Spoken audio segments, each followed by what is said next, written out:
Bab ke-21, muka surat 381.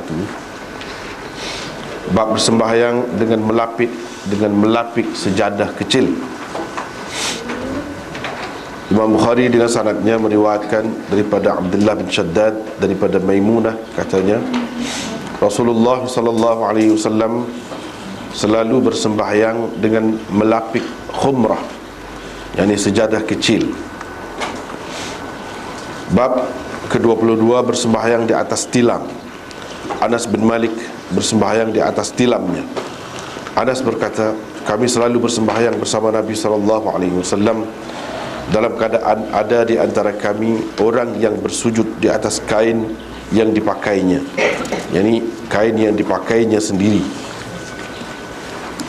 Dengan sanadnya Imam Bukhari meriwayatkan daripada Aisyah, isteri Nabi SAW, sesungguhnya beliau menceritakan, katanya, aku tidur di hadapan Rasulullah SAW dalam keadaan kakiku berada di sebelah kiblatnya, yakni melintang di tempat sujudnya. Baginda SAW akan mengisyaratkan kepadaku, yakni dengan menyentuh kakiku apabila hendak sujud, maka aku melipatkan kedua belah kakiku. Apabila baginda SAW bangun, aku menghulurkan semula kakiku. Aisyah berkata, rumah-rumah pada masa itu tidak ada lampu. Dengan syaratnya Imam Bukhari meriwayatkan daripada Aisyah, sesungguhnya Rasulullah SAW bersembahyang di atas tilam istrinya dalam keadaan dia terlintang di antara baginda dan kiblatnya, yakni tempat sujudnya, seperti terlintangnya jenazah, yakni orang yang mati,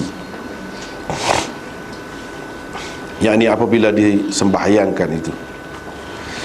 Dengan sanadnya Imam Bukhari meriwayatkan daripada Urwah bahawa Rasulullah SAW bersembahyang dalam keadaan Aisyah terlintang di antara baginda dan kiblatnya di atas tilam yang mereka berdua tidur. Bab ke-23, bab sujud di atas kain pada ketika sangat panas. Hasan Al-Basri berkata, para sahabat bersujud di atas serban dan songkok, sementara kedua tangan mereka pula berada di dalam lengan baju mereka. Dengan sanadnya Imam Bukhari meriwayatkan daripada Anas bin Malik, katanya, kami selalu bersembahyang bersama Nabi SAW. Di kalangan kami ada yang meletakkan hujung kain yang dipakainya di tempat sujud kerana terlalu panas yang di tempat sujud itu. Itulah 2-3 bab yang kita baca saat ini. Bab yang pertama dan yang ketiga hanya satu saja ada hadis. Babus salah alal khumrah. Bab ke-21 tu bab bersembahyang dengan melapik sejadah kecil. Yang dimaksudkan dengan khumrah itu seperti baru ni pun kita sudah bincang dah, iaitu sejadah kecil. Sejadah kecil kadar boleh muat muka sahaja. Ada sekarang ni ada jual. Dulu tak ada. Sekarang ni ada jual. Jadi bila orang guna begitu, jangan berasa pelik. Jangan berasa pelik. Sebenarnya ada asasnya, iaitu Nabi SAW sendiri menggunakan pelapik yang seperti ini. Orang panggil khumrah. Sama ada yang muat untuk mukanya saja, untuk dahinya, bahagian muka, atau muka dan kedua belah tangan. Boleh letak lagi lah. Itulah yang dikatakan khumrah. Kalau yang besar tu muat satu orang, satu tubuh, diri dan sujud pun kena di atas tu belakang, kita panggil sejadah, kan? Kita panggil sejadah. Atau dalam istilah hadis yang sahih ni dipanggil hasir. Hasir, yakni tikar. Tikar tu maksudnya yang muat satu orang. Muat satu orang, sekurang-kurangnya lah. Mungkin tikar kalau besar boleh muat beberapa orang. Itu pun termasuk di dalam hasir. Serupa dengan hak dulu juga. Dulu bab ke dia. Bab bersembahyang di atas hasir, tikar yang besar.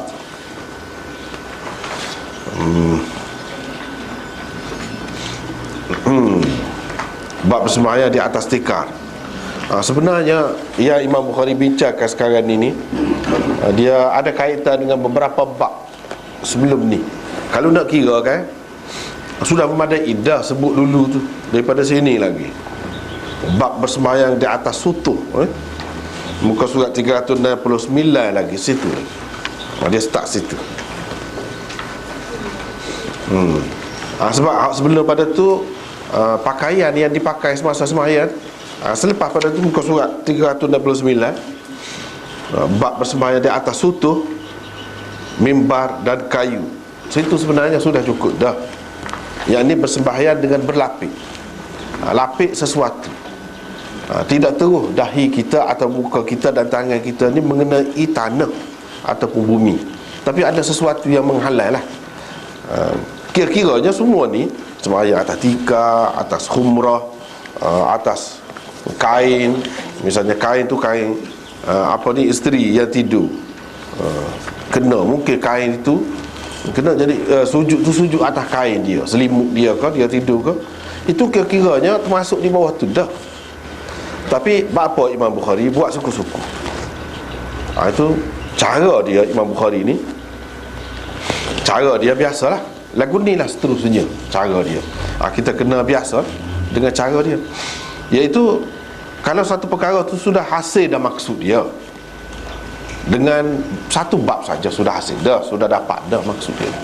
Tetapi oleh kerana ada di dalam hadis sebut secara suku-suku, berasingan, misalnya sembahyang di atas khumrah, ada hadis. Sembahyang di atas tikar, ada hadis. Dia akan buat tajuk suku-suku pula. Padahal semuanya termasuk di bawah tu sembahyang dengan berlapik lah, tidak secara langsung kena tanah tu. Dia nak ceritanya biar jelas. Jangan pakai umum saja, hak lain tu kita buat andaian. Tidak. Selagi ada Nabi SAW buat, kita buat tu. Itu cara dia, supaya kita lebih yakin dah dengan pelapik jenis ni, macam-macam jenis tu. Dia itu sebabnya dia buat mari bab yang berasingan. Misalnya di sini dalam hadis ini disebut yusalli 'alal khumrah. Nabi SAW bersembahyang di atas khumrah. Jelas sebut. Dan begitulah juga dengan yang lain-lain. Itu sudah jadi cara dia dah dalam penyusunan kitab Sahih Bukhari ni. Gitulah semua pun. Itu yang pertama. Yang keduanya, kita kena ingat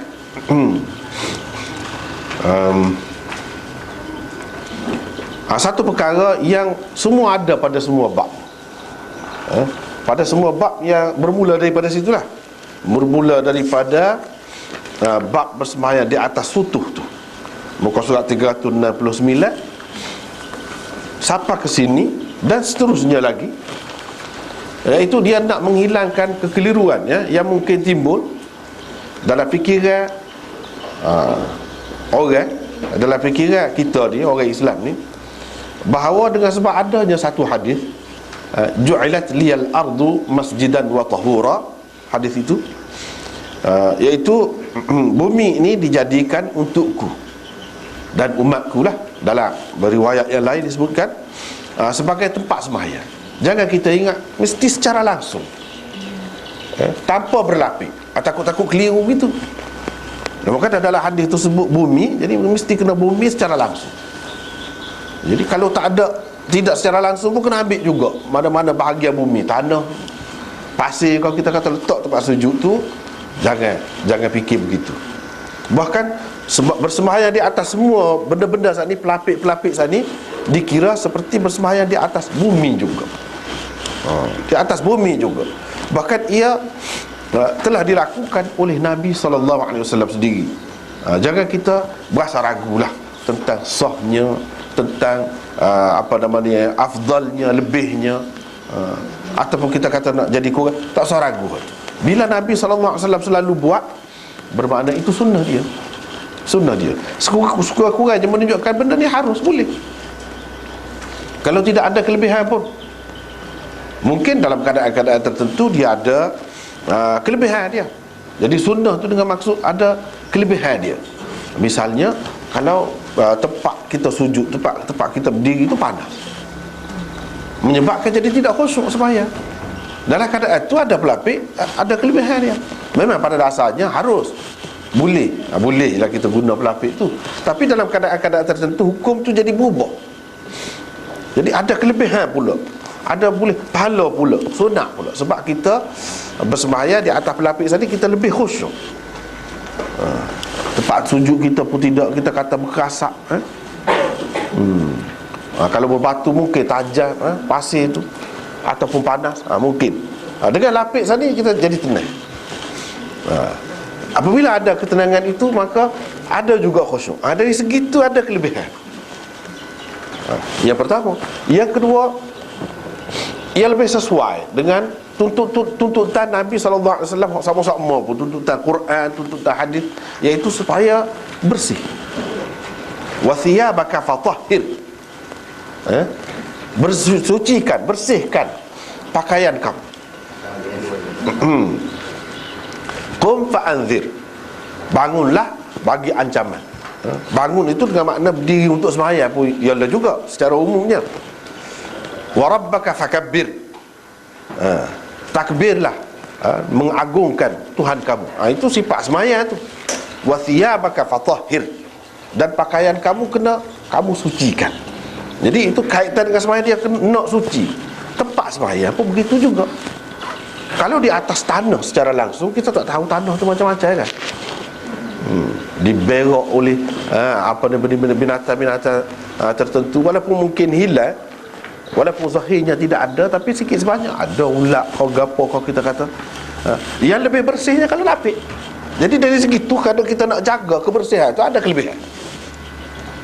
Ada kelebihan. Walaupun pada asalnya harus saja, boleh, tetapi dalam keadaan asal ni ada kelebihan. Sekurang-kurangnya kita kata bahagian anggota kita yang paling kita jaga, muka. Sekurang-kurangnya kalau kita tidak boleh lapik hak lain lah, muka kalau lapik pun tak apa, bagus juga. Sebab dahi itu mungkin kalau panas kau, kalau kasar kau, kalau tajam kau tempat tu, dengan kita lapik tidak ada semua tu. Kita boleh sujud dengan tenang. Dan mungkin kalau seseorang tu ada jerawat ke, ada apa ke, kita kata di muka ni, di dahi ni, dengan dia lapik lebih bersih, lebih selamat. Tapi kalau dia sembahyang di atas tanah, macam-macam mungkin, hak molek pun ada, hak tak molek pun ada, mana kita tahu. Dengan begitu jadi melarat pula, jadi huduh pula muka kita dengan sebab saat ni. Jadi tak salah kerana kita beribadat kita dapat penyakit pula, kita dapat huduh pula. Tidak gitu maksudnya. Maka yang lebih dikehendakinya ialah bersih. Lapik lebih bersih. Itu yang ketiga. Yang keempat, kita kata memanglah zaman dulu orang susah, tetapi Islam ni dia bukan untuk zaman dulu saja, orang zaman dulu saja, untuk sampai bila-bila, sampai kiamat. Kalau kita tengok sampai kita saja ni pun maju jauh lah, kita kata tak dapat digambarkan dulu seperti ini. Di mana masjid-masjid dilengkapkan dengan bukan sekadar tikar, dengan kapet yang lembut. Nampak di situ keagungan Islam, kehebatan Islam, dan orang Islam jaga. Tidak kata rumah-rumah kapet, rumah-rumah jangan kira lah comel, tapi masjid atas tanah. Tidak sesuai dengan keadaan semasa. Kalau sesuai dengan keadaan semasa, bila mewah di rumah, masjid pun begitu juga. Kalau di rumah ada aircon, apa salahnya? Kalau di masjid ada aircon. Kalau di rumah ada kapet, apa salahnya? Di masjid tempat kita nak beribadat tu, kita dalam keadaan tenang, dalam keadaan kita boleh melakukan ibadat dengan sempurna, kita kata dengan ada aircon, dengan ada kapet. Itu semua ada kaitan belaka dengan hak Nabi SAW buat. Dia bukan saya saja. Jadi dari segitu ada kelebihan dari sudut yang lain. Dari sudut kita lebih mendapat khusyuk dalam sembahyang. Dari sudut jadi hak kata kita apabila tidak sujud atas tanah tu, tidak mengingatkan kita kepada asal kejadian kita, dan tidak menunjukkan kehinaan ataupun kehambaan kita, tidak ada sebenarnya. Kita sujud letak dahi di atas lantai itu pun sudah berarti kita tunduk kepada Allah, menyatakan kebesaran Dia dan kehinaan kita, kehambaan kita, sudah cukup dah. Kalau kita tengok dari segi syarat sujud tu kan, hak asalnya, kecuali kalau uzur tak kira lah, hak asalnya mesti kena bahagian bawah tu lebih tinggi daripada bahagian atas. Kalau kita berdiri, kepala di atas, bahu di atas. Tapi apabila kita sujud, hak tu mesti lebih rendah. Kecuali kaki lah yang nak rapat tu, tapi secara keseluruhannya dari rendah. Itu menunjukkan kita paling hina dah tu, paling menyatakan kehambaan dah tu. Sehingga Nabi SAW tak bui rokok pun tak bui kalau benda-benda lain. Tapi kita orang Islam ni kepada Allah kita sujud, rapat ni dahi ni ke lantai, itu sudah memadai, sudah cukup dah. Tidak nak perlu ada kesan kau tak ada apa. Tidak nak itu sebenarnya. Yang naknya menyatakan kehambaan. Kehambaan itu sudah dapat dah dengan kita bersujud. Tak kira sama ada berlapik ataupun tidak berlapik. Itulah maksud Imam Bukhari babus salati 'alal khumrah dan lain-lain ni, semuanya dia ada kena mengena dengan hal itulah.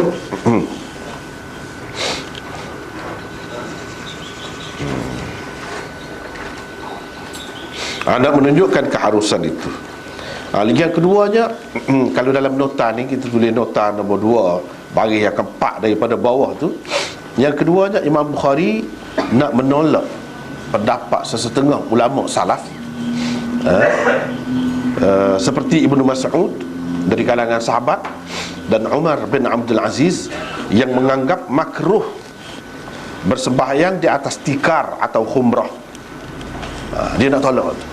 Dengan adanya hadis-hadis ini, pendapat orang-orang ni tertolak. Kita tak perlu pakai ambil kira lah, tak perlu berasa terbukulah dalam hati kadang tak ikut. Ini siapa dia nak banding dengan Nabi SAW. Itu Imam Bukhari nak ajar. Apabila orang lain berhadapan dengan Nabi SAW, kita nak pakai hak mana? Kita perlu utamakan hak mana? Kita perlu utamakan hak Nabi SAW. Itu hak dia nak ajar.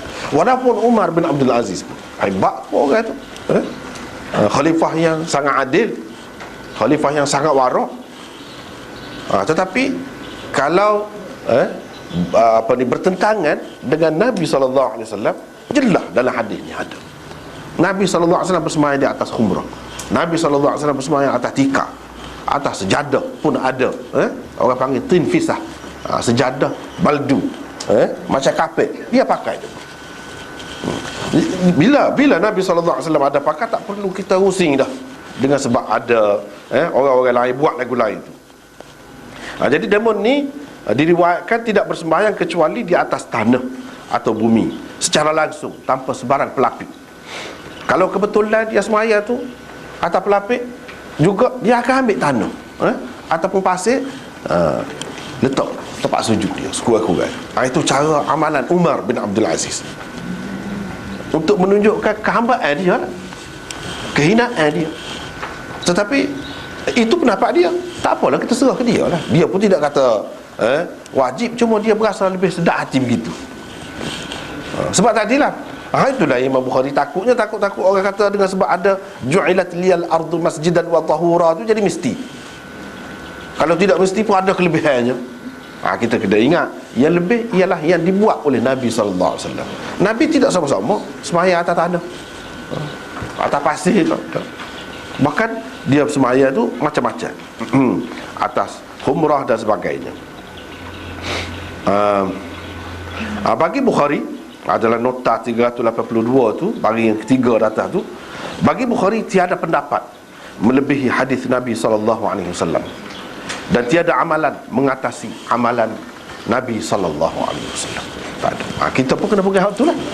Itulah orang yang mengaji hadis tu, dia ada ciri tu. Kalau tak ada ciri ni, tak ada guna mengaji hadis sebenarnya. Ngaji fiqh saja boleh. Dapat kau nak semaya, kita kata sudah ngaji fiqh, ikutlah fiqh mana-mana ambil. Nah, apa kelebihannya hadis? Kalau untuk kita faham lagu ni prinsip Imam Bukhari dan prinsip ahlul hadis. Mana-mana dapat yang bercanggah dengan hadis Nabi, kita ketepikan. Ketepikan. Yang kita nak pakai yang ada kelebihannya ialah hak Nabi SAW ajar tu. Bukan dalam masalah lapik semaya ni saja. Benda-benda lain pun lagu tu juga. Tidak ada amalan orang lain yang lebih daripada Nabi SAW. Baik, kalau ada selawat tu lah, selawat ni misalnya ke banyak kan. Nah, selawat tu selawat ni lah. Lepas tu ada kelebihan yang bukan pula beratus kali baca Quran serupa dengan baca hadis sekali serupa dengan 100 kali kau misalnya baca Quran. Semua tak boleh pakai. Pakailah hak Nabi SAW paling ringkas.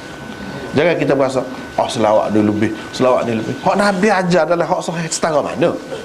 Setara tu ringkas. Allahumma salli ala Muhammad. Tu ya. Setara tu pun lebih dah. Dalam sembahyang kita baca lagu mana? Kita selawat lagu mana? Lagu tu. Hak tu hak dia ajar. Hak tu cukup dah. Jangan kita rasa pendek. Nah, jadi kurang. Dah. Kalau hak Nabi SAW ajar pendek setara mana, hak tu lebih. Dia kena duduk situ. Orang lain dia buat panjang-panjang pun dia tidak kata hak dia ni paling lebih. Kalau kata lebih, silap dah lah. Silap dah lah dia. Tersedoyak lah dia wali setara mana pun. Tersedoyak. Siapa pun dia tak akan berani kata. Kalau dia berani kata dia lebih, dia gelain tu. Gelain tu. Bukan orang Islam yang betul. Kita boleh kata begitu. Sebab apa? Orang Islam yang betul dia ikut Nabi. In kuntum tuhibbunallah fattabi'uni. Kalau sayang kepada Allah, ikut aku. Ikut dia. Tu tak ada sayang kepada Allah. Ada hak lain-lain pun lagu tu juga. Tersedoyak lah. Orang kata misalnya kita kata tak bernikah lebih baik lagi, tidak apa ni terlibat dengan dunia. Nabi buat lagu mana? Nabi ajar lagu mana? Tak ada pendapat yang lebih baik daripada pendapat Nabi SAW. Dia kena duduk situ. Orang yang mengaji hadis, situlah beza dia.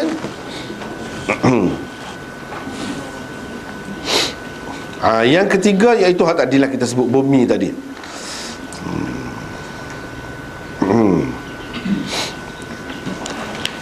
Cuba tengok nota 470 pula. Ini hadis daripada Maimunah. Rasulullah sallallahu alaihi wasallam selalu bersembahyang dengan melapik khumrah, yakni sejadah kecil. Nota 470, bukan sekali dua Rasulullah sallallahu alaihi wasallam bersembahyang beralaskan khumrah. Malah beliau selalu bersembahyang dengan melapik khumrah di tempat sujudnya berdasarkan hadis ini. Selalu selalu tu ambil mana? Ni kalau kita belajar bahasa Arab, orang yang belajar bahasa Arab, dia akan tahu. Dia kalau kana masuk ataupun tersebut sebelum daripada fi'il mudhari. Ni yusalli itu fi'il mudhari. Lepas tu Maimunah kata qalat kana. Lepas pada tu yusalli. Ini menunjukkan selalu. Orang panggil madhi istimrari. Oleh guni orang panggil madhi istimrari. Ini selalu berlaku pada masa yang lalu. Yang ni pada masa hidup Nabi SAW, dia selalu buat benda lagu. Daripada situlah kita faham, kita terjemah tu Rasulullah SAW selalu bersembahyang, selalu temariman. Mari daripada gabungnya dua tu lah. Bila selalu, ia menjadi sunnah. Sunnah Nabi sekurang-kurangnya dia buat ni menunjukkan harus. Kalau tidak, macam kita sebut tadi, dengan adanya perkiraan-perkiraan lain itu, dia bukan sekadar harus, bahkan ada kelebihannya. Ada kelebihannya. Oleh itu, tidak mungkin sama sekali penggunaan khumrah menyebabkan sembahyang seseorang menjadi makruh. Tak akan jadi begitu. Sebab Nabi SAW tak akan melakukan sesuatu benda yang makruh kepada orang lain berkali-kali. Kalau hak benda makruh tu, kalau dia lakukan, paling ada sekali untuk menunjukkan boleh. Sekali dua. Ni tak, ni selalu ni. Bila selalu, kita tak boleh kata pada dasarnya benda ni makruh. Tak boleh. pada dasarnya benda tu harus. Lepas tu jadi lebih ada kelebihan dengan sebab Nabi SAW selalu melakukannya. Dia jadi gitu. Kaedahnya mengikut kaedahnya begitulah. Nak kata makruh tak boleh. Sebab itu kita kan dalam fiqh mana-mana pun empat mazhab ni, hak selain daripada empat mazhab ni, kecuali hak Umar bin Abdul Aziz ada beberapa orang itu bukan mazhab. Kalau hak mazhab ahli sunnah ni tak ada khilaf. Mengatakan makruh apa ada? Tak ada. Imam-imam besar semua kata tak apa, tak ada makruh. Boleh, sekurang-kurangnya harus. Berlapik ni ikutlah lapik sejadah, kau lapik kapet, kau lapik apa tak kira. Tak ada yang mengatakan makruh, tak ada. Kecuali hak ni itu pendapat yang ganjil, kita ganjil. Jadi hak ganjil tu tak perlu ikutlah. Tak perlu ikut. Bertolak dari hakikat inilah Sa'id bin Musayyab. Sa'id bin Musayyab berkata, as-salatu 'ala al-khumrah sunnah. Bersembahyang di atas khumrah itu adalah sunnah Nabi sallallahu alaihi wasallam. Dia faham itulah. Sebab Nabi sallallahu alaihi wasallam beberapa kali buat, banyak kali. Atas khumrah tu saja beberapa kali. Atas pelapik-pelapik lain banyak pula. Maka ia menjadi sunnah. Sa'id bin Musayyab ni siapa dia? Sayyidut tabi'in. Di kalangan tabi'in orang anggap nombor satu Sa'id bin Musayyab. Siapa dia? Dia menantu kepada Abu Hurairah. Menantu kepada Abu Hurairah radhiyallahu anhu. Sa'id bin Musayyab. Kalau sudah sunnah, bagaimana boleh jadi makruh? Kalau sudah sunnah, macam mana kita nak kata makruh? Tak boleh, tak boleh, tak ada makruh. Jadi semayanglah dengan berlapik apa saja dah. Kalau orang perempuan, kalau sutera sekalipun, pelapik dia sutera sekalipun, tak ada jadi masalah. Orang lelaki boleh sutera? Boleh. Hak tak boleh pakai. Pegang tak apa. Tapi ada kau molek, tak molek lah kita kata. Tu. Tapi sah semayang. Sah. Kalau perempuan boleh, siapa setara tu? Kita kata mewah benar lah. Boleh, tak apa. Dan jangan kita berasa ada makruh ke kurang ke, tak ada. Bahkan dengan sebab tempat semayang kita tu molek, tenang, lembut, boleh jadi lebih khusyuk. Jangan sampai jenera sudah lah. Jangan sampai jenera sudah lah. Bukan jenera dalam semayang sebab mewah sangat, selesa sangat jadi jenera. Tapi kalau jenera dalam semayang, batal ke semayang? Itu pun banyak lagi perbincangannya. Banyak lagi perbincangannya. Kalau mengikut mazhab Hanafi, kalau dalam keadaan semayang, dalam keadaan lagu mana, tak apa, tak batal semayang. Kau tengah rokok, kau tengah sujud, kau tengah apa, kau jenera, tak batal semayang. Itu kelebihan semayang bagi dia lah.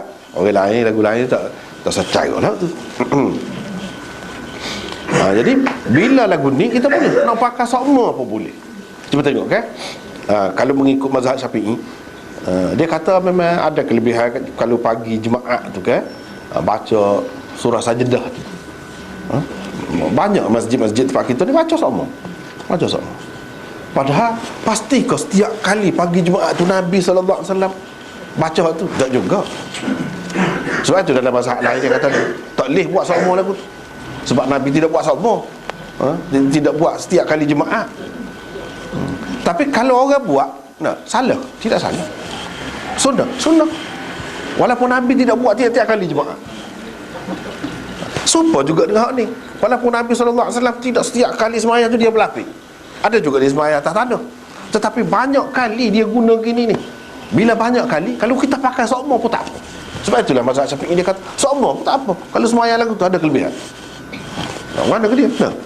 Dia kata kalau pagi Jumaat tu kalau baca surah Sajdah tu itu molek, sunnah. Kalau buat sokmo tak? Supaya juga dengan ni sejadah ni. Kalau kita pakai sejadah sokmo sepanjang hayat kita pun tak apa. Sebab apa? Sebab Nabi SAW lebih banyak lagi guna hak ni daripada semaya baca hak tadi. Lebih banyak lagi guna. Jadi bila lebih banyak, sunnah. Boleh lah. Tak perlulah kita kena duk mikir dah. sekurang-kurang je dalam hidup kita ni, kita kena ambil juga semaya atas tanah sekali. Kau dah tak perlu fikir. Kena pergi tepi patah ke mana-mana, semaya atas pasir tu dah. Tak perlu. Tapi kalau benda lain, hak moleknya, kalau hak Nabi SAW buat, kalau benda lain, misalnya dia buat begini, dia semaya gini, molek kita buat berlaku. Jangan tak pernah kita sepanjang ayat kita baca tasyahud lagu lain. Duk tasyahud kita sama lah, belajar lagu tu masa kecil, kenapa? Lagu tu. Padahal tasyahud hak paling afdal mengikut kebanyakan ulama ialah tasyahud Ibnu Mas'ud yang dipakai dalam mazhab Hanafi dan Ahmad itu. Hak tu paling kuat dalam bab tasyahud. Kita sepanjang hayat tak wajib baca lagu tu. Tak kena lagu tu. Walaupun boleh sembahyang tu memang boleh baca satu bentuk tasyahud saja, tasyahud yang diterima oleh Ibnu Abbas, yang dipakai kemudiannya oleh Imam Syafi'i. Nah, lagu tu pun boleh sepanjang hayat pun. Tetapi hak moleknya biar kita rasa Nabi pernah buat, bukan sekali lagu tu. Banyak kali, bahkan lebih banyak hak tu. Kita tak buat sekali kamu. Itu tak kena lah kalau lagu tu. Tak kena. Kena rasa juga.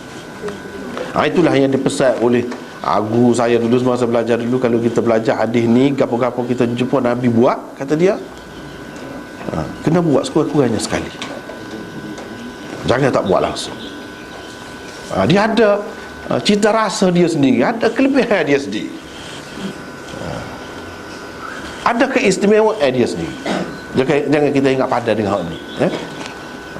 Biar ada kepelbagaian itu. Kalau makan, kita makan, bukan makan nasi saja.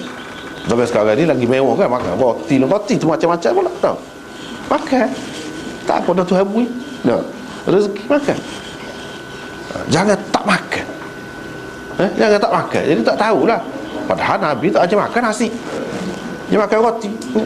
Tapi boleh kata kita ke makan roti, makan belaka roti tu. Jadi benda-benda lagu tu pun tak apa. Dari segi ibadat ni lebih-lebih lagi lah. Kena buat. Kalau dia sembahyang 4 rakaat, ada dia sembahyang 2 rakaat, buat. Tu lebih molek. Kalau kita senang, kalau kita ada rezeki, misalnya kita buat haji.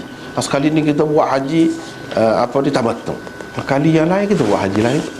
Semuanya ada belakang. Mana tahu takut mana tu ya. Sebab duduk khilaf lagi hak tu. Duduk khilaf lagi di kalangan ulama. Haji apa dia? Hak dia buat. Jadi kita buat belakang. Kalau senang. Kalau hak duduk dekat dengan Mekah tu, memanglah lagi boleh buat. Hak lain-lain pun begitulah juga.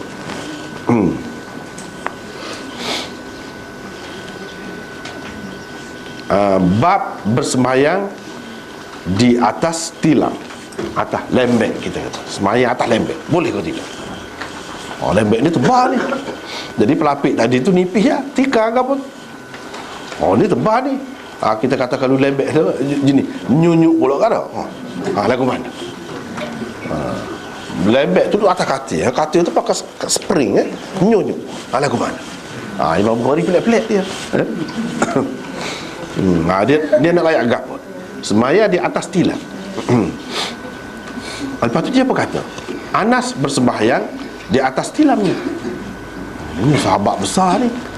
Semaya atas lembek.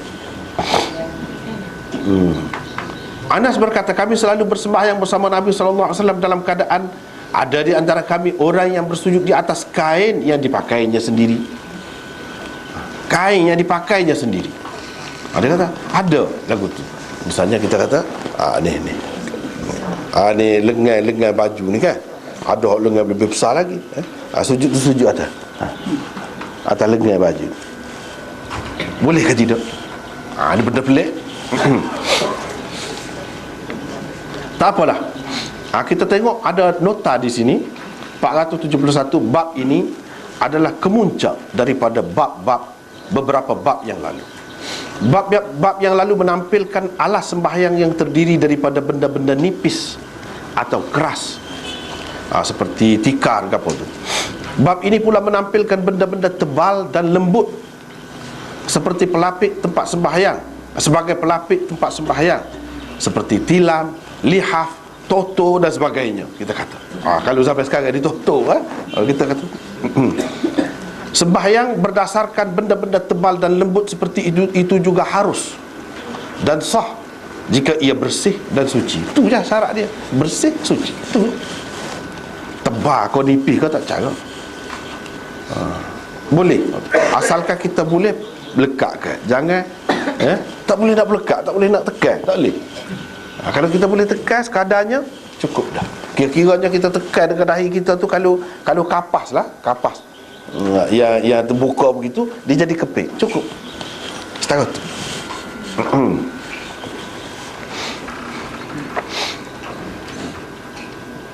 Imam Bukhari rahimahullah membahagikan bab ini kepada 3 bahagian. Dia ada tajuk-tajuk Imam Bukhari ni, ada kalanya dia ada beberapa juzuk. Pertama, bab bersembahyang di atas tilam atau sekarang nak buktikan hak itulah. Kedua, Anas bin Malik bersembahyang di atas tilamnya.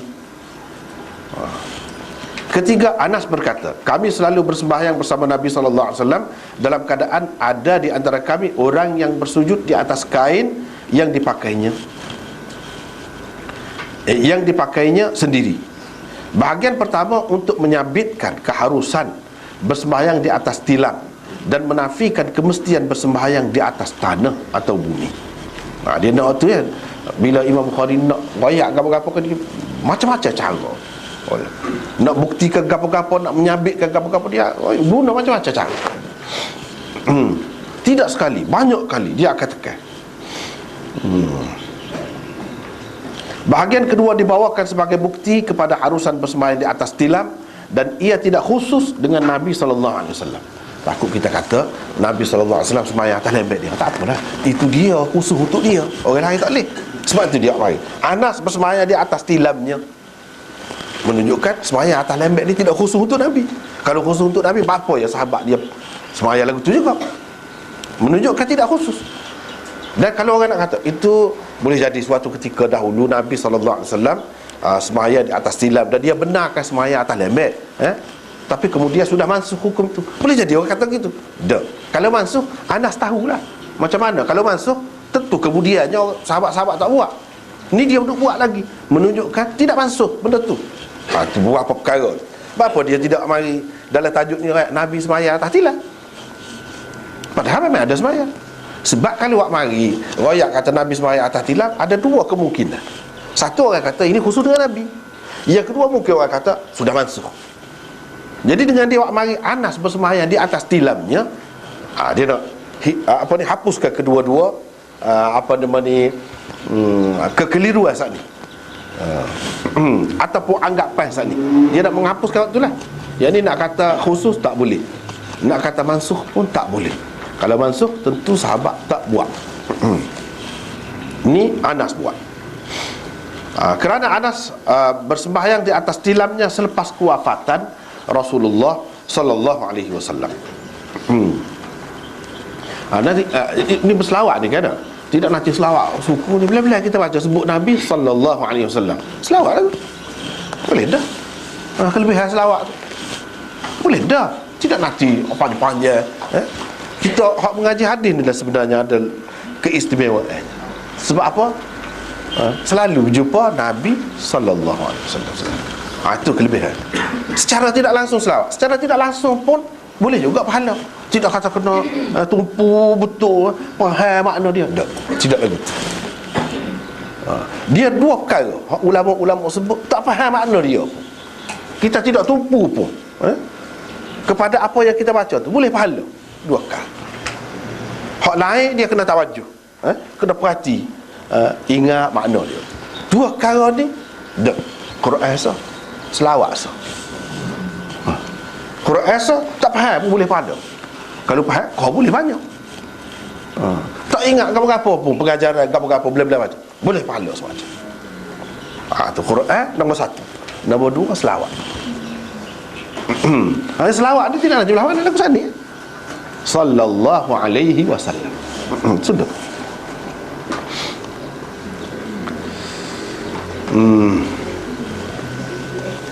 Athar Anas ini dikemukakan Bukhari secara ta'liq. Ini athar Anas ini secara ta'liq ni. Dia kata Anas berkata. Imam Bukhari tak ada dengan Anas tu, mana dia danya, dia ambil mana sanad dia. Adakah sanad ini penting untuk dia hadis-hadis musnad dia saja? Kau lagu mana?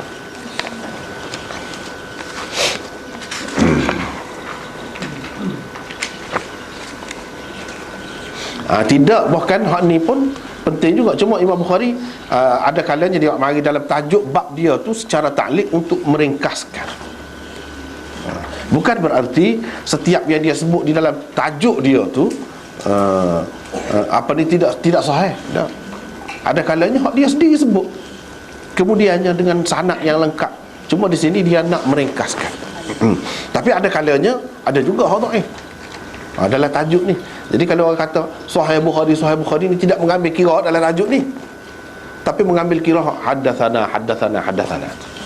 Hak tu hak kata Sahih Bukhari yang sebenarnya, yang kedudukannya tinggi, bukan dalam tajuk tu. Kalau macam dalam tajuk ni, ada kalanya sahih, kesahihannya itu tinggilah, menepati Sahih Bukhari. Ada kalanya tidak begitu.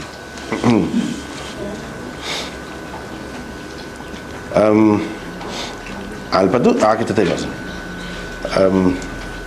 asar Anas ini dikemukakan oleh Bukhari secara ta'lim, dan ia diwasalkan oleh Ibnu Abi Syaibah dan Sa'id bin Mansur. Kedua-dua mereka meriwayatkan daripada Ibn al-Mubarak, daripada Humaid, katanya Anas selalu bersembahyang di atas tilamnya. Selalu sembahyang, bukan jajaran sembahyang. Nah, selalu dia sembahyang atas lembek dia. Itulah sanadnya.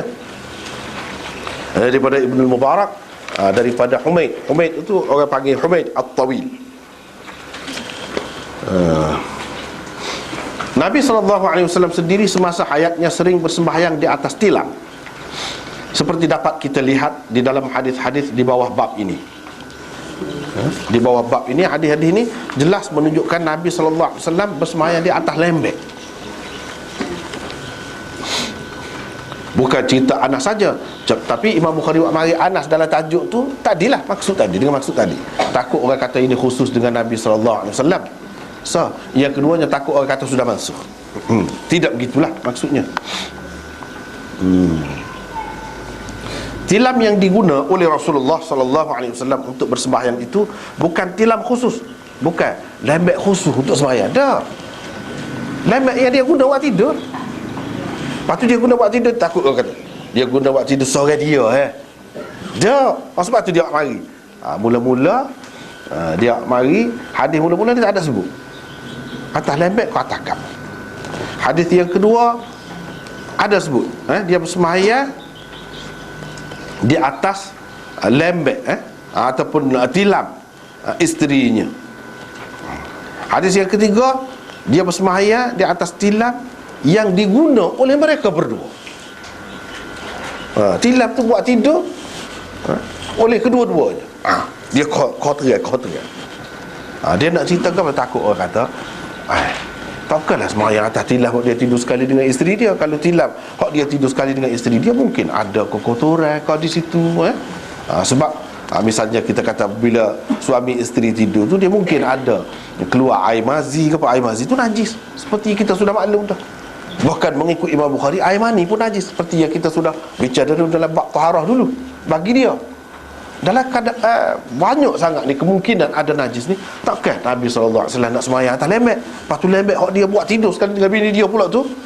Imam Bukhari kata tak, memang dia semayang guna lembek tu. Hak tak lehnya kalau kita jelas nampak najis. Kalau tak ada nampak najis, tak apa, suci, tak sedar was-was. Nabi SAW ajar begitu. Was-was jangan pakai. Tengok kalau ada najis tak boleh lah. Padahal Imam Bukhari lebih berat lagi daripada orang lain dalam masalah ni. Sebab air mazi, air mani, semua najis bagi dia. Tapi dalam keadaan itu pun dia mari hadis Nabi sembahyang atas lembek. Lembek ni tempat yang mungkin kemungkinan besar ada najis tadi tu. Kalau kita kata kita tidur dengan anak-anak, boleh jadi anak-anak kecil tu pernah kencing kau datang tu. Dia nak ceritanya kalau tak ada jelas, jangan pakai. Kira zahir. Zahir suci-suci. Hak tu hadiah. Nabi SAW tidak kata pergi lain kau, ada sebut lapik benda lain kau. Tak. Mudahnya cara dia. Mudah cara dia. Dia nak cerita benda-benda ni. Kalau ada hubungan suami isteri, kita kata di suatu tempat tu tak boleh nak ibadat dah, jadi kurang kau, banyak syaitan kau, tak ada. Jangan ragu. Tu tak ada kena-mengena. Bahkan seperti sebelum pada ni, kita sudah sebut beberapa kali dah, dalam Islam ni tidak ada yang menghalang seseorang tu untuk merapat, untuk mendekatkan diri kepada Allah. Tak ada. Perempuan kau, tempat tidur kau gitu, tak ada. Mana-mana saja kita boleh mendekatkan diri kepada Allah. Jangan kata susah kena gini. Tak ada. Tempat tu lah juga boleh sembahyang. Kalau kita pergi sekarang ni di hotel setengah-setengah tu kan sepi kan. Sedang boleh atas katil. Kalau bawah tu boleh jadi cemar kau tak. Moga orang masuk dengan kasut sejadah tak ada. Setengah-setengah tempat tu tak ada sejadah kan. Jadi macam mana kalau kita sembahyang tangan? Kan sembahyang lah. Asal nampak suci sudah lah. Padahal bukan kita guna saja lembek tu, macam-macam orang mari tu menumpang tu dah. Tak ada cara. Lepas tu kita kata nyunyuk, tak apalah nyunyuk dah. Tak apa. Ini fiqh Bukhari. Senang. Sebenarnya masalah lain pun tak apa, asalkan boleh tetap duduk tu tak apalah, masalah lain pun boleh.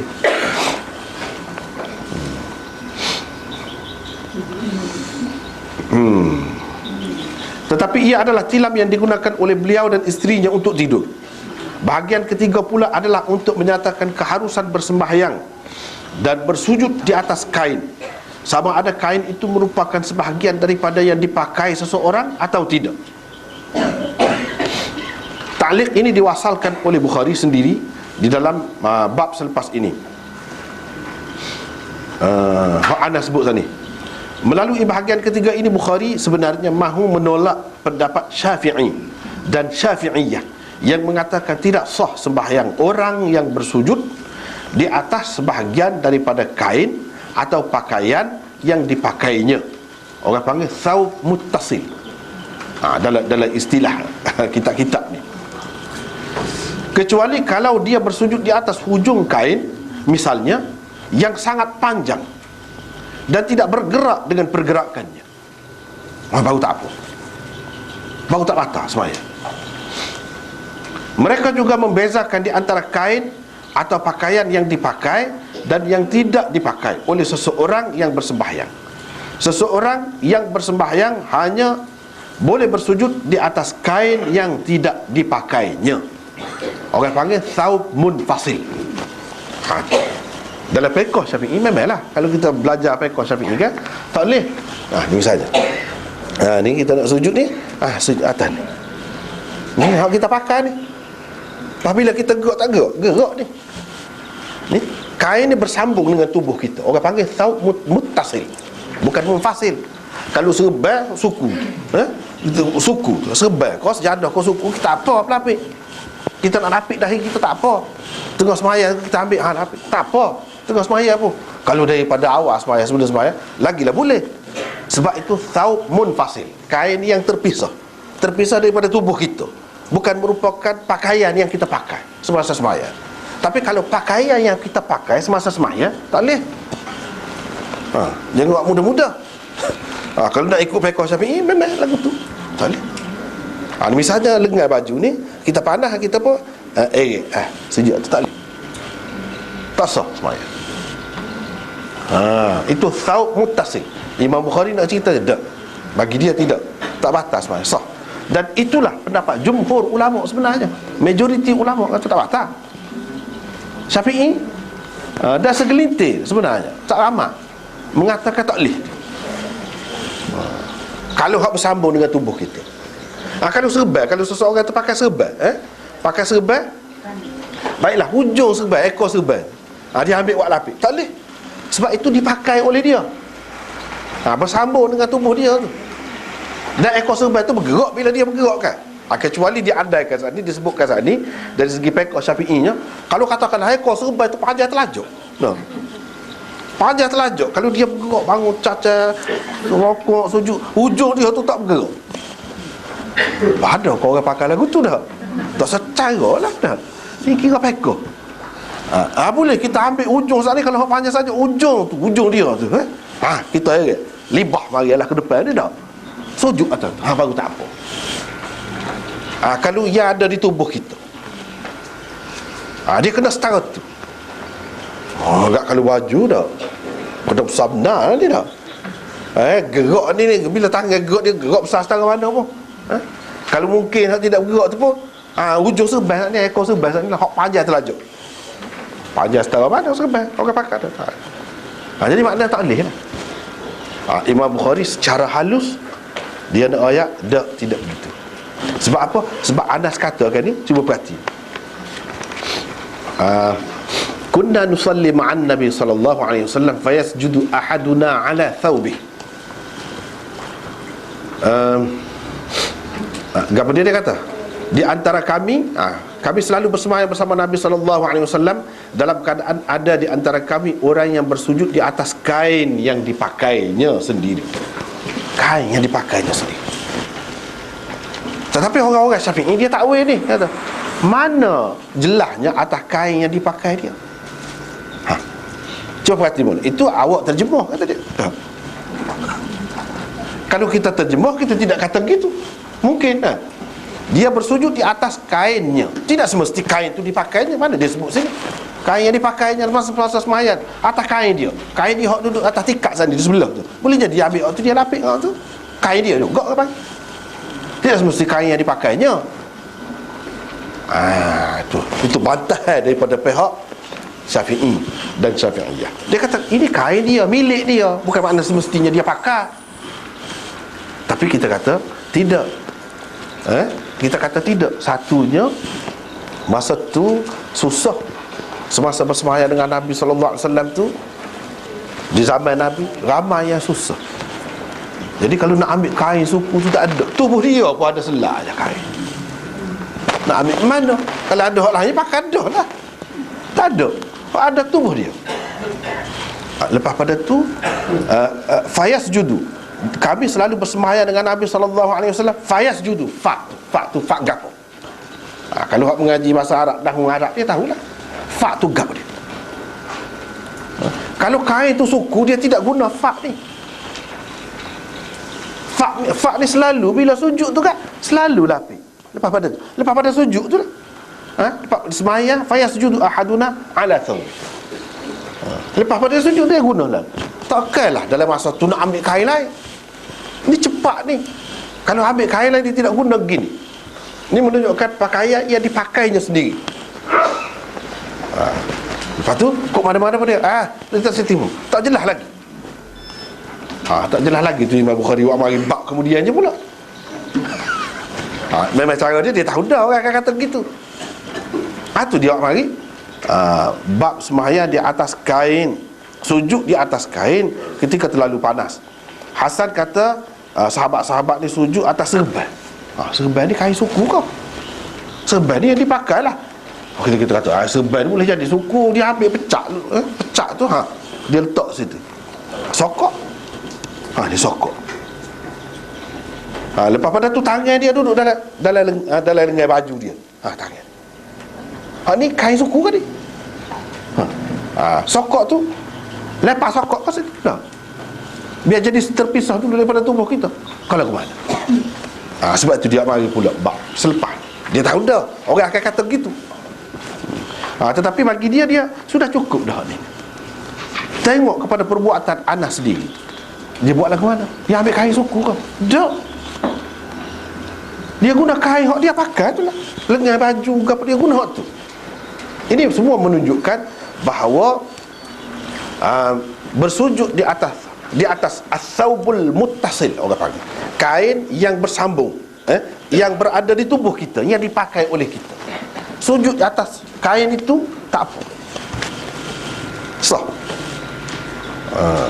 Akan datang Imam Bukhari pergi lagi jauh lagi, dia pergi atas lilit tas serban. Lilitan serban ni pakai suku. Lilitan serban kan orang serban ni, kak ni, kalau dia sujud atas lilitan serban, tak kena dahi dia, sah ke tidak? Kalau mengikut Syafi'i tak sah. Dia kata sah. Hak ni awak nak kata kain sambung dengan tubuh kau, pakai kau kain suku, lilitan serban. Kalau kata serban, bolehlah dia kata ambil serban, pecah serban dah. Letak situ. Ni lilitan ni mestilah pakai di kepala, baru lilit orang panggil. Dalam keadaan tu dia sujud. Menunjukkan, semua dia menunjukkan kalau kain yang bersambung dengan tubuh kita pun boleh kita buat lapik. Sekurang-kurangnya tempat sujud menjadi sebagai khumrah. Sebagai khumrah, boleh. Sah. Tidak kata tak sah sembahyang.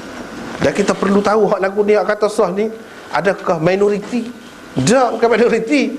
Hak minoritinya hak Syafi'i tu. Hak ni majoriti ulama ni. Kata boleh, sah tu.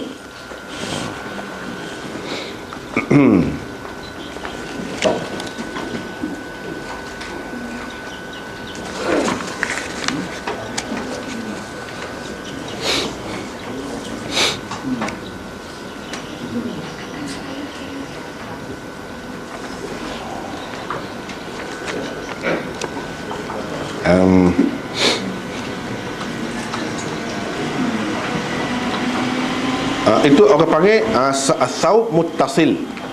Kalau saub munfasil, kain suku, kain hok duduk atas tikar sebelah kita semaya tu, kalau kita ambil letak situ tempat kita nak sujud, tu semua boleh kata tak apa.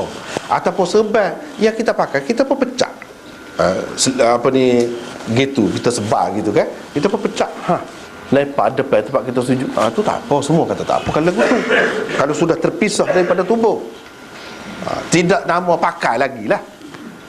Ini yang khilaf ni tentang hak pakai tu, hak pakai. Hafiz Ibn Hajar menulis, dengan mengadakan bab ini, Bukhari rahimahullah semacam mengisyaratkan kepada hadis yang diriwayatkan oleh Abu Dawud dan lain-lain daripada Aisyah, katanya, kana Rasulullah sallallahu alaihi wasallam la yusalli fi syu'rina wala fi luhufina. Bermaksud Nabi sallallahu alaihi wasallam tidak bersembahyang dengan menggunakan pakaian dalam kami. Kena faham pula tu lah, makan pakaian dalam tu seluar dalam kau apa pula bukan tu. Atau selimut kami. Imam Bukhari dia buat bab ni, dia nak isyarat kau tu. Ada kalanya gitu cara dia nak isyarat kepada ada hadis lain yang menampakkan takleh, sedangkan hadis itu tidak kuat. Hadis itu tak kuat.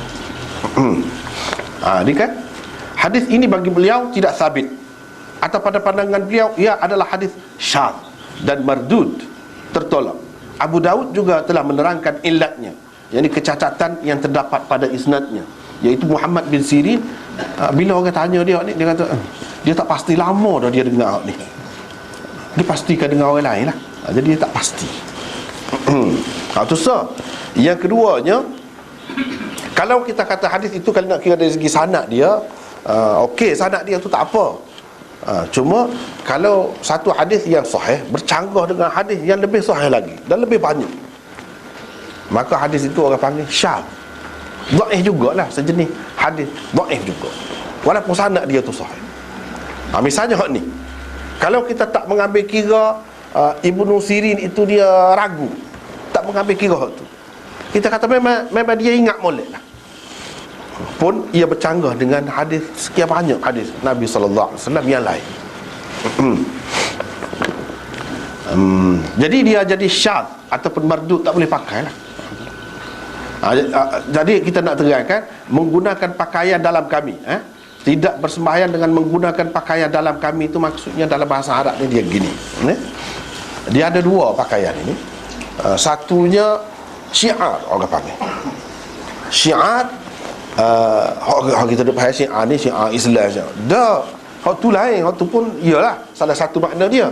Ni syiar ni baju yang dipakai yang kena tubuh kita secara langsung.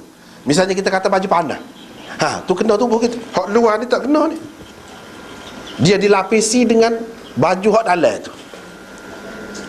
Hak tu orang panggil syiar. Syiar. Kalau hak luar ni dia panggil ridak kau gapo kau hak lain lah, baju kau hak dalam tu orang panggil syiar. Nabi SAW tak guna pakaian hak dalam kami. Dia guna kalau ada guna pun hak luar. Hak luar tu misalnya kita kata kain kau hak panjang, dia sujud atas tu. Adalah hak tu. Tapi kalau hak bahagian dalam dia tak ada. Bahagian dalam misalnya kain yang langsung kena tubuh dia, yang langsung kena tubuh dia, hak tu Nabi SAW tak guna. Itu dalam hadis ni. Ya kau tidak guna? Ya kau tidak guna? Yang jelasnya Nabi SAW guna juga hak tu. Dia tak ada halangan juga nak guna. Kalau ada pun menjadi halangan, sekiranya ada sesuatu kotoran lah pada kain isteri dia tu, ada darah hikah ataupun lain-lain, iyalah dia tak akan gunalah. Kalau tak ada, walaupun kain itu mengenai tubuh seseorang perempuan, tidak menghalang seseorang tu guna untuk lapik tempat semaya dia. Kita katalah orang kita biasa pakai kalau di rumah kan, kain apa dia? Kain batik tu nak. Apa dia? Batik lah. Dan batik tu kena tubuh tu. Kena bahagian anggota dia tu kena. Baiklah. Itu orang panggil syiar juga. Tidak semestinya syiar ni orang panggil baju dalam. Bapa nak pakai baju dalamnya pula kan. Nak sujud atas tu. Syiar ni kita kena faham. Jadi nak terjemuh lagu mana kalau tidak? Pakaian dalam. Pakaian dalam tu bukan dalam istilah kita tu. Pakaian dalam perempuan tu lagu lain kan. Hak tu tidak. Dia tidak guna hak tu.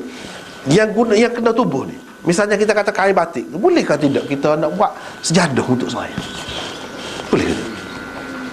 Tu dia nak sini. Kalau kita terima hadis ni bermakna tak boleh lah. Sebab Nabi SAW tak ajar guna. Yang kita perlu tahunya, apa dia tidak guna tu apa? Kalau kita terima lah hadis ni, apa dia tidak guna? Sebab ada kotor. Kalau tidak ada kotor, tidak ada halangan gapo-gapo pakaian mana pun, hak lelaki kau perempuan kau, boleh kita buat sebagai pelapik. Nak lapik dahi kita saja ke ataupun seluruh tubuh kita semaya atas kain tu boleh, tak ada jadi masalah. Tidak mesti kita kata kain kano tu mungkin tak kena lah dia sebab dia pakai baju dalam tu. Jadi kano saja boleh buat pelapik. Hak baju kalau kita kata hak dalam dia memang kena tubuh dia, tak apa. Lepas tu kita kata apa yang nak guna kain tu nya? Tak, dah kalau guna, dah tak ada sejadah. Ambil hak tu, mudah-mudah cara. Boleh. Tidak kata jadi kurang. Apabila sembahyang ni dia bau bini dia pula. Tak. Misalnya, sebab apabila kena tubuh kan dia ada bau dia. Tak. Bila sembahyang atas tu bau pula. Jadi dengan sebab tu jadi kuat. Tak. Agama tak kira benda-benda lagu tu. Tak kira. Tidak jadi kurang. Kecualilah dipastikan kain itu telah terkena najis. Najis diri dia ke, misalnya kalau dia bagi kotor, ataupun najis daripada luar, benda lain, suku sakak, tak boleh lah.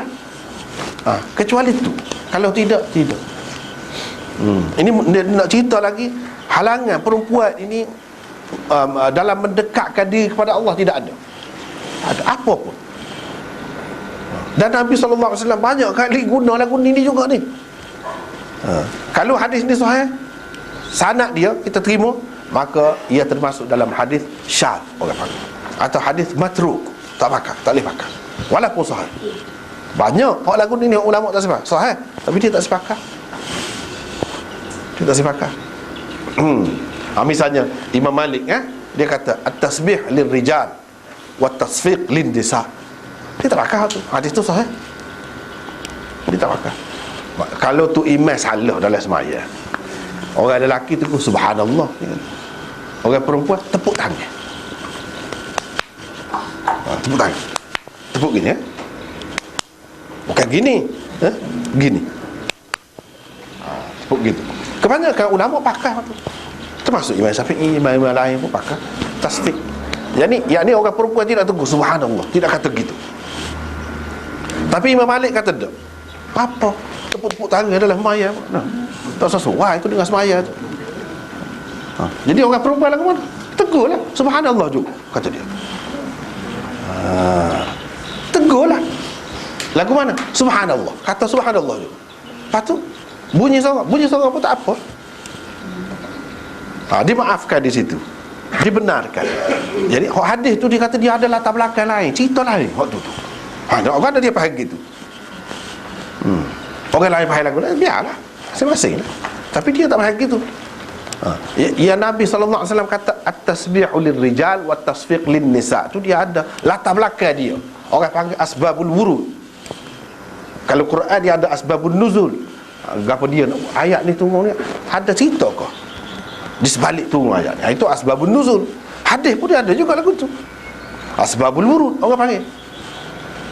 Ceritanya sahabat-sahabat suatu ketika bila tu imam salah dia tepuk tangan, tepuk gini ke tak cara. Nabi pun kata apa buat lagu tu ya? Tasbih tu sesuai untuk lelaki. Bukan tepuk tangan. Tepuk tangan dia tunggu waktu. Jadi tepuk tangan ni bukan khusus, tak boleh, tak sesuai untuk lelaki. Perempuan pun serupa juga. Sebab dalam sembahyang dia tak sesuai. Ya sesuai je kepada dia tasbih. Dia pergi ikut. Sebab Nabi tegur. Ada orang tegur, dia tidak kata subhanallah, tapi dia tepuk tangan. Itu tak sesuai tu. Itu biasanya kalau di luar orang lelaki buat. Orang perempuan buat lagu tu kalau di luar sembahyang. Orang lelaki tak buat lagu tu. Maka dalam sembahyang pun tidak sesuai juga. Jadi tidak sesuai itu bukan khusus untuk lelaki saja, perempuan juga tidak sesuai. Itu yang dia faham. Lepas tu hadis sahih banyak, dia tak pakai. Dia tak pakai sebab tidak sesuai. Dia kira tidak sesuai, itu macam main pula. Tak sesuai dengan sembahyang. Jadi supaya juga ni berapa banyak hadis yang sahih, tapi cara kita tak sepakat tu dia kena ada lah cara dia, kaedah dia. Tak boleh sesuka hati kita, tak boleh.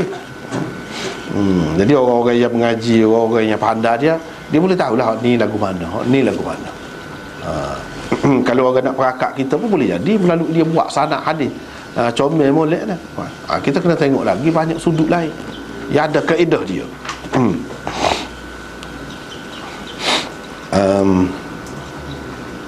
Tak apalah. Kita pergi kepada hadis. Ni yang pertama ni. Aisyah kata,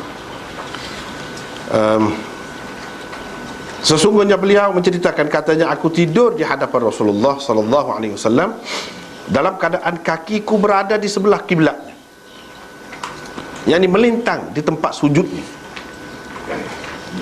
Baginda sallallahu alaihi wasallam akan mengisyaratkan kepadaku dengan menyentuh kakiku. Itu makna ghamazah. Apabila hendak sujud, maka aku melipatkan kedua belah kakiku. Apabila baginda sallallahu alaihi wasallam bangun, aku menghulurkan semula kakiku. Aisyah berkata, rumah-rumah pada masa itu tidak ada lampu. Jadi ni dia cerita ni.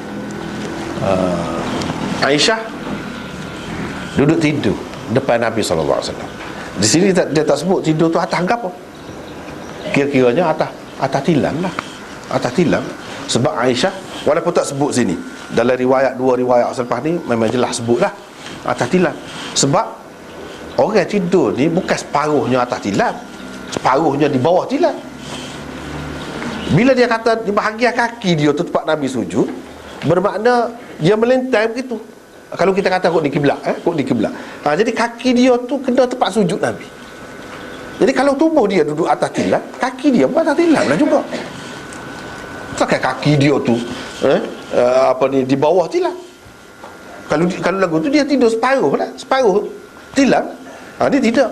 Nabi SAW bersemayam melentai gitu. Tilam tu panjang, dia lentai gitu. Tempat sujud dia tu kena kaki Aisyah. Kaki tu kira-kira atas tilam lah. Bukan di bawah tilam. Tapi tidak nyata lagi. Dalam riwayat yang pertama ni tidak nyata.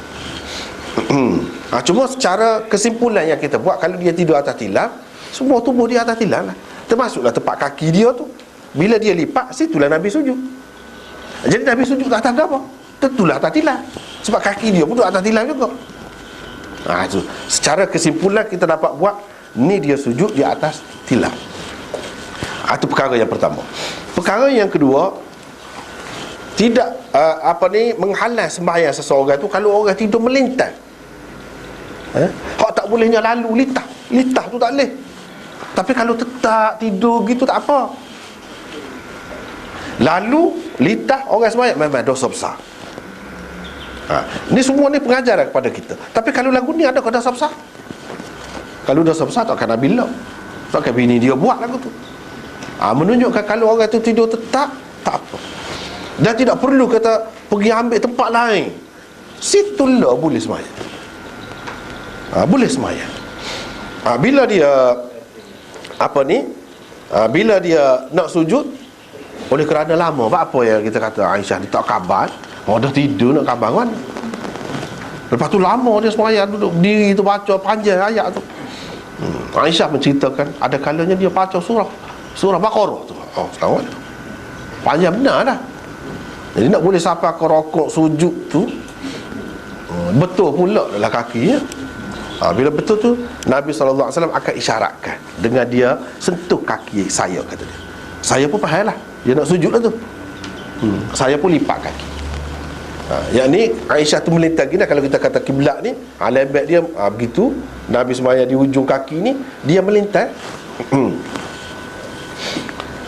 Bila begitu dia akan lipat kaki.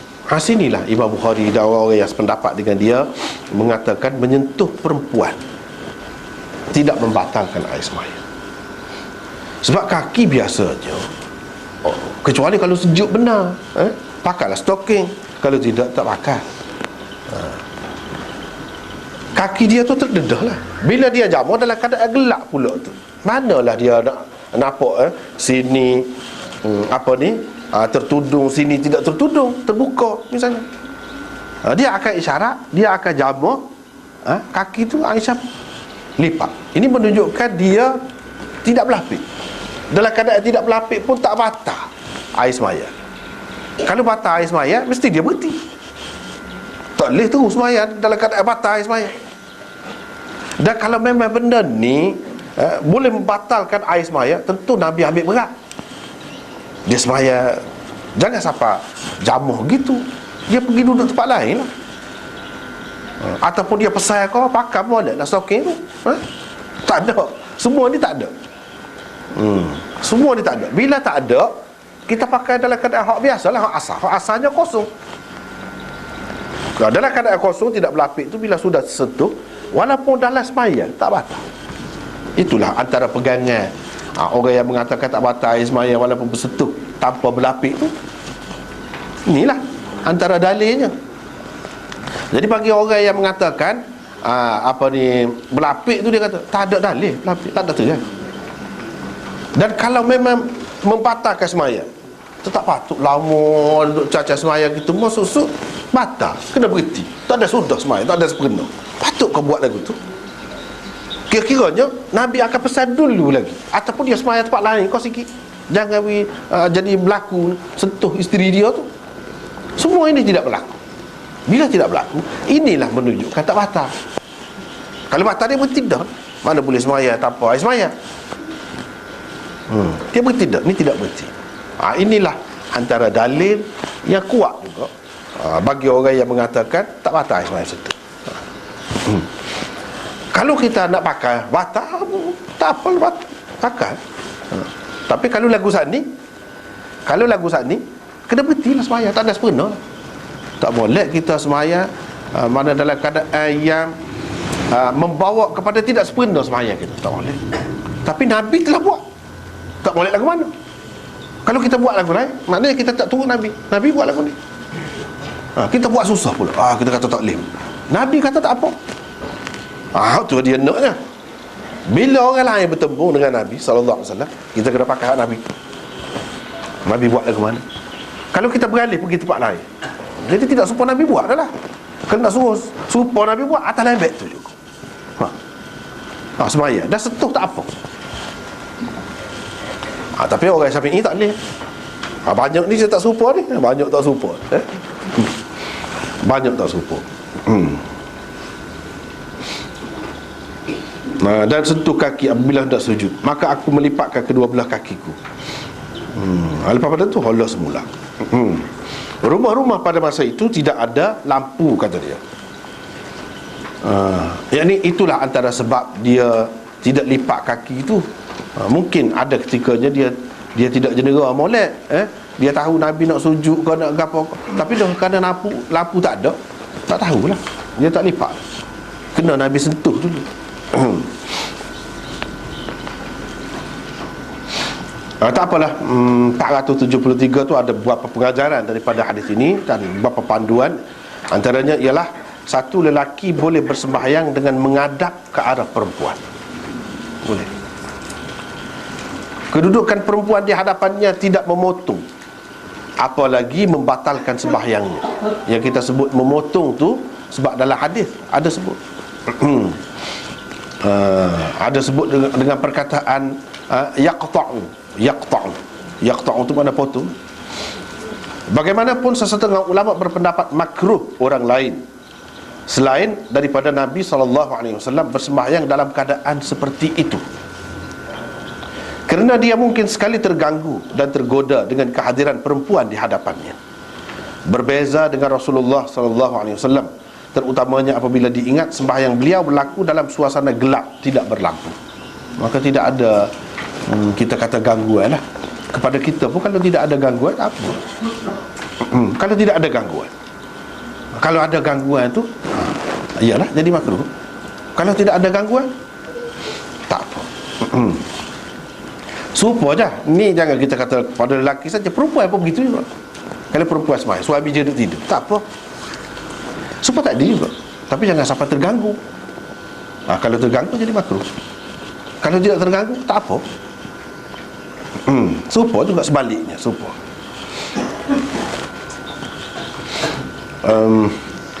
Yang kedua, sedikit pergerakan di dalam sembahyang tidak membatalkannya.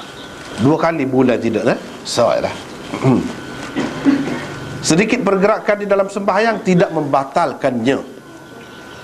Jadi bergerak tu, kita kata jamuh sentuh tu, itu bukan perbuatan sembahyang, tu tak ada kena-mengena. Kalau bergerak banyak, rokok, sujud itu, tak apa, tu memang perbuatan sembahyang, sebahagian daripada sembahyang. Hak di luar sembahyang, tidak kena-mengena dengan sembahyang. Misalnya sentuh isteri, jamuh dia ke, cuih dia ke, sedikit lagu tu tak apa, tidak membatalkan sembahyang.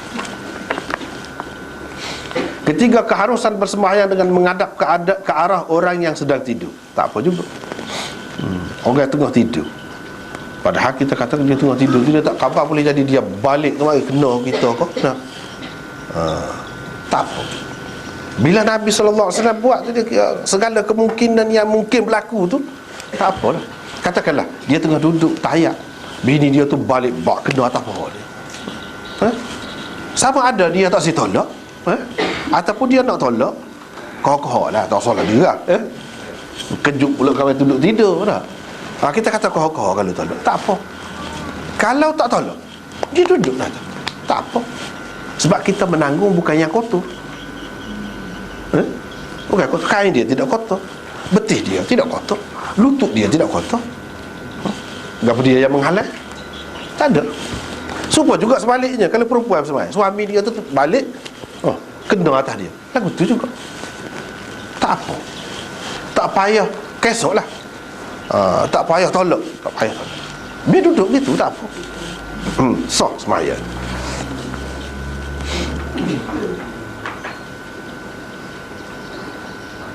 Lepas tu kita kata apa ya kaji kita jumpa dalam hadis ni dah. Nabi SAW duduk sembahyang, bini dia duduk tidur. Gitu sama kah? Sering kali begitu. Sebab sembahyang malam ni kepada Nabi SAW dia wajib. Kepada orang lain tak wajib. Dia wajib. Dia ada hak kemudahan untuk dia pun ada juga. Hak berat kepada dia pun ada juga. Orang lain tak kena, dia kena. Sembahyang malam tahajud ni wajib kepada Nabi SAW. Bini dia tidak. Walau bagaimanapun, dia setelah sembahyang beberapa lama, biasanya dia akan gerak bini dia. Lepas pada tu sembahyang, pakat sembahyang. Sembahyang bersama-sama dengan berjemaah pula. Selalu berlaku begitu. Tetapi dia tidaklah. Di sini menunjukkan kalau kita tu kuatlah kita. Bini kita tidak semesti kuat. Kita kena ambil kira juga dia. Kena ambil kira juga kadar dia. Jadi apabila tidak wajib kepada dia, biar pandai-pandai lah sekadar yang apa ni dapat memenuhi sunat sembahyang mana tu cukup dah. Tak perlulah lama nak erek dia, ya? Tak perlu. Ini menunjukkan Nabi SAW mengambil kira orang yang nak ikut dia, termasuk isteri dia. Janganlah terlalu apa ni, kita tu nak jaga jemaah misalnya kita pun daripada awal lagi gerak bini kita, sedangkan dia banyak kerja lain. Kita tak ambil kira kerja dia, banyak kali bangun untuk tengok anak gapo gitu gini, menyebabkan dia tak boleh tidur dengan tenang, tak puas tidur. Jadi kita tak ambil kira tu, kita kira dah jemaah semacam. Begitu juga kalau sembahyang fardu pun kena ambil kira lagu mana. Kalau anak tu duduk jerit, biarlah kita sembahyang, biar dia cara ke anak tu dulu. Kalau dalam keadaan tenang tak apalah. Dalam keadaan tidak tenang, sebab orang perempuan ni kalau mengikut setengah-setengah mazhab, dia kalau sembahyang seorang pun ada kelebihan dia juga di rumah. Tidak kata syarat kena jemaah, bahawa ada kelebihan kena masjid, tidak syarat. Bila kita ingat tu, senanglah, senang. Dalam keadaan-keadaan tertentu tak payahlah erek semua, biar jemaah tak perlu lagu tu. Sebab orang lelaki boleh jadi dia banyak masa luar dia tu, dia tidak terganggu dengan anak-anak tadi. Tak apalah dia nak buat lah. Yang ni kalau kita buat benda sunat, jangan kita pandai orang tak molek kalau orang tak buat. Jangan kita duduk badi pula, aku banyak, dia sikit. Ini benda sunat. Kalau benda sunat kepada orang tu, kalau dia tak buat pun tak apa. Jangan kita pandai kurang dia dengan sebab kurang lebih ni bukan atas perkara tu saja, atas sembahyang saja, banyak lagi benda lain. Kena ambil kira tu.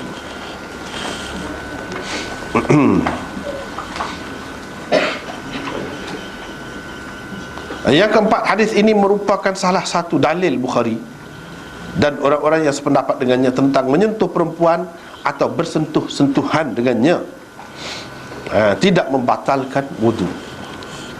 Seperti tadilah. Yang kelima, boleh, ini harus bersembahyang di atas tilam dan lain-lain hamparan seumpamanya, boleh.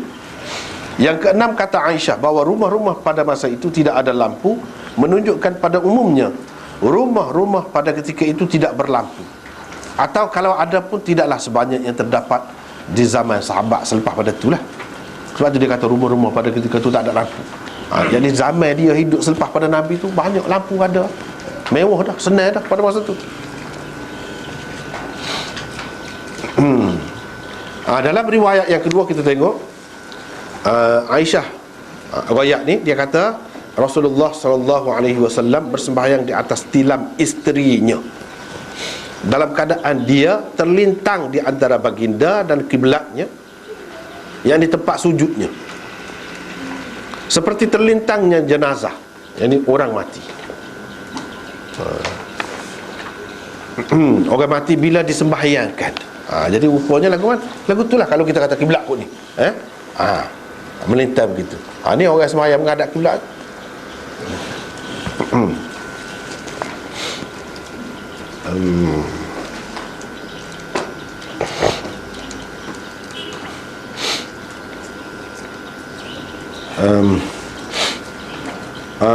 Nota 474 hadis ini dan hadis sebelumnya menunjukkan bahawa kepala Aisyah berada di sebelah kanan Rasulullah. Bila Rasulullah menghadap kiblat tu kan, kepala Aisyah duduk alik kanan.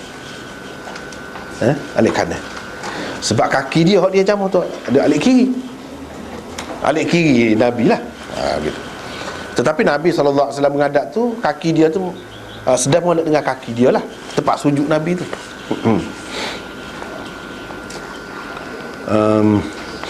Begitulah kedudukan jenazah apabila disembahyangkan.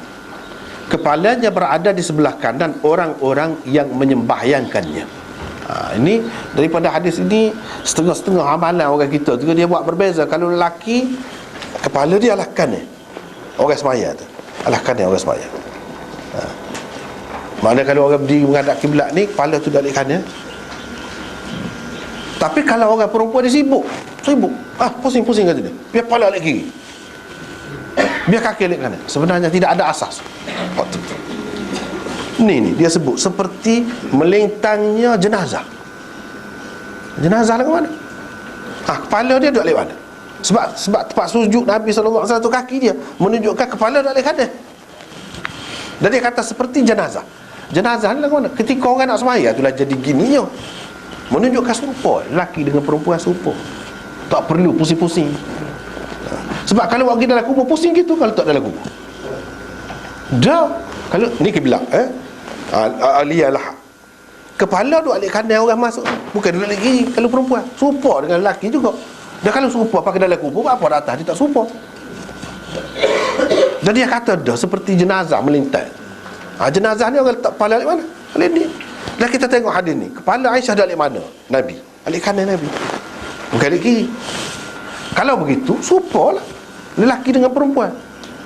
Setengah-setengah orang tu sibuk dah benda-benda gitu, padahal tak ada dek pun. Serupa saja. Dan sembahyang, orang mati sama ada duduk membetuli kepala dia, dada dia, kaki dia, boleh. Tidak syarat kena duduk tengah, duduk di kepala, tak syarat. Sebab dia sebut seperti melintang jenazah. Dan kena Nabi SAW tu kaki dia. Jadi Nabi duduk adik kaki, menunjukkan boleh lah. Kalau jenazah pun lagu tu boleh juga. Lagu mana-mana, depan ke, tengah ke, belakang ke, kaki ke, bahagian kaki, tak apa berlaku, sah. Jadi kalau kita tak boleh kata tu imam ni apa, ya dak ni, ikut dia lah, boleh berlaku. Nak duduk di bahagian mana jenazah, boleh. Lelaki perempuan sama saja.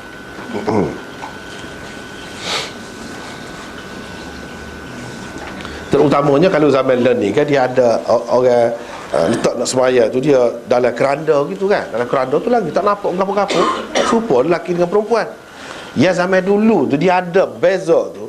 Ulama ni kata kena duduk sini, dia kena duduk sini, sebab dia bukan duduk dalam keranda.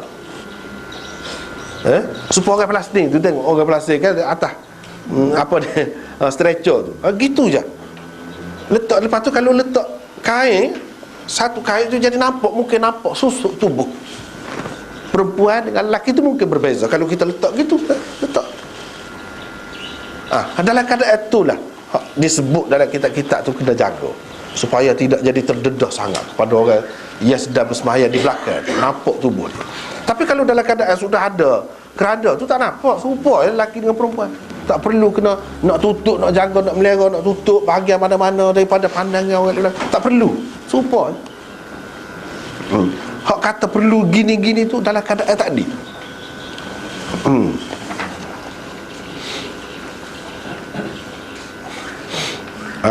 Dan hadis yang ketiga, iaitu Urwah menceritakan Nabi SAW bersembahyang, Aisyah terlintang di antaranya dan kiblatnya. Kiblat maksudnya di sini tempat sujud dia itulah, di atas tilam yang mereka berdua tidur. Bukan tilam lain, bukan tilam bini dia saja ke, bukan tilam dia saja ke, tilam yang sama. Yang ini dalam keadaan ada kemungkinan terkena najis, itu pun Nabi tak kira, tak apa dalam keadaan itu. Tidak kata mesti kena yang mesti khusus macam sejadah tu untuk semayang, tak. Tilam walaupun tidak lapis sejadah datang tu, tilam walaupun tidur, asalkan tidak ada nampak sesuatu yang kotor. Kalau nampak tu tak boleh lah, tak boleh. Tapi sebab kita sebut baru ni kan, kalau katakanlah tempat najis itu di sini, depan ni, bila kita sujud tak kena tempat tu. Kalau orang lelaki kan, dia pakai seluar ke misalnya, tak kena, duduk celah pohon, tak kena, tak apa, sah lagi semayang. Sampai ke peringkat tu, ini tak perlu susah lah, situ selalu boleh semayang. Tempat sempit lagu mana pun boleh nak semayang. Yang pentingnya kita buat, hak itulah yang baik. Jangan jadi halangan, jangan ada halangan. Kita boleh kata sebab ni tak semayang, sebab ni tak ada. Sebenarnya boleh semayang dalam semua keadaan. Hadis ini menunjukkan tilam yang digunakan oleh suami isteri boleh juga dijadikan tempat sembahyang, dengan syarat di tempat berkenaan, yang di tempat yang hendak dikerjakan solat itu sendiri tidak terdapat kesan najis. Walaupun mungkin sekali di mana-mana bahagian tilap itu telah terpalit najis, namun selagi ia tidak jelas kelihatan dan selagi tidak betul-betul dikesan, ia harus digunakan untuk bersembahyang. Begitulah ceritanya.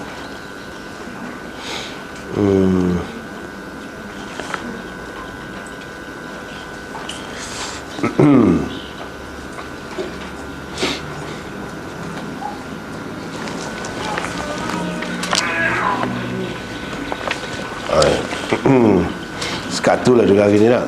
Ni panjang pula ni.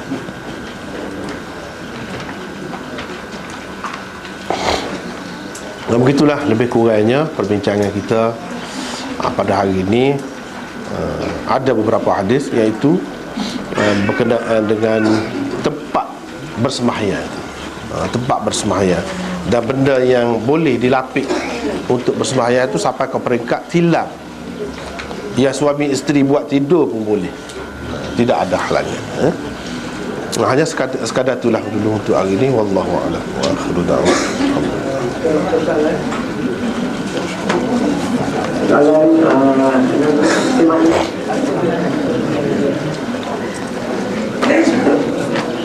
Muslimah di sana.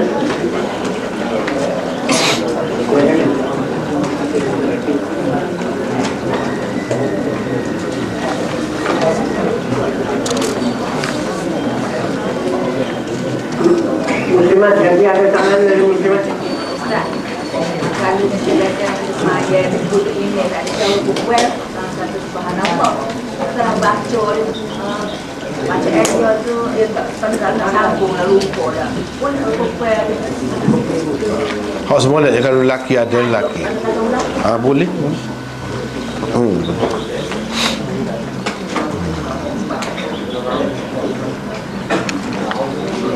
Muslimin ada? Ya. Semayang raya ada ustaz yang kita lagi ni.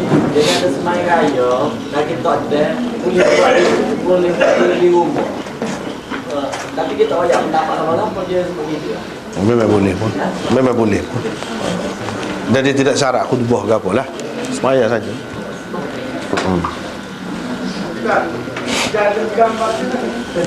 Mana? Dulu kita sudah bicara hak pakai baju bergambar. Di tubuh ni. Kalau hak tu boleh, hak ni lagi lah boleh. Ada dah dulu. Gambar tu gambar solid, apa sudah bicara tu. Ada. Cuma kalau boleh jaga hak tu lebih molek mana-mana. Dari segi sah semaya tu sah.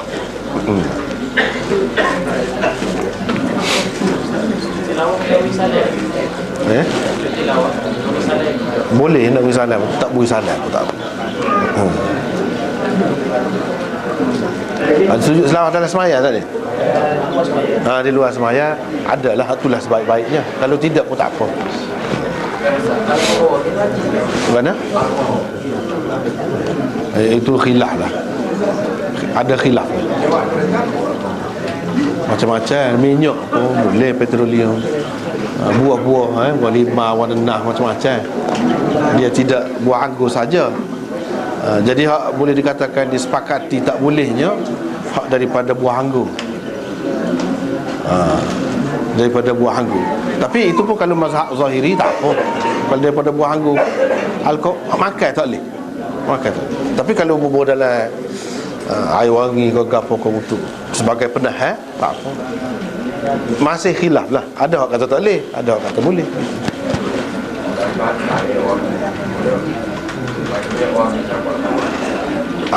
Kalau mengikut orang yang kata tak boleh, tak boleh. Kalau orang yang kata boleh tu, kita tak boleh halal dia.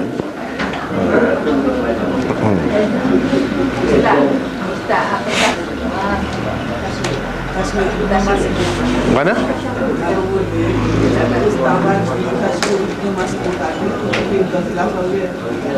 Tasyahud Ibnu Mas'ud. InsyaAllah.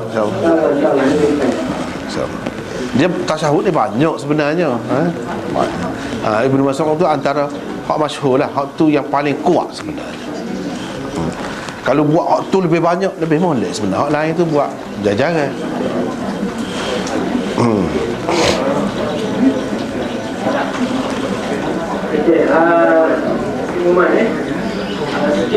wakaf lantai untuk Majlis Pusat Pengajian Al-Quran, kawasan masih dibuka. Pada siapa yang berhajat ke saya di sini boleh datang ke saya.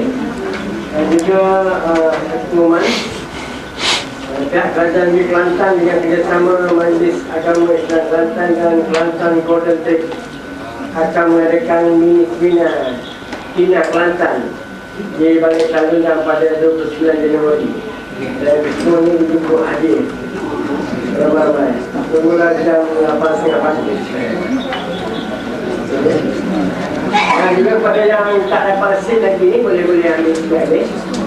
Jadi itu sama-sama kita tutup majlis kita pada pagi majlis kepala dan